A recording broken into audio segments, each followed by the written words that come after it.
गावांचो बाई तोरो भारी दिसते भारी गणपतीची स्वारी अन आला धादिस मामाच्या घरी मालवण चिपळूण सावंतवाडी माझ्या कोकण गावांचो दिमाग भारी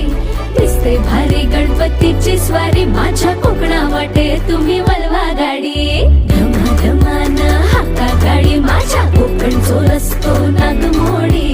कारी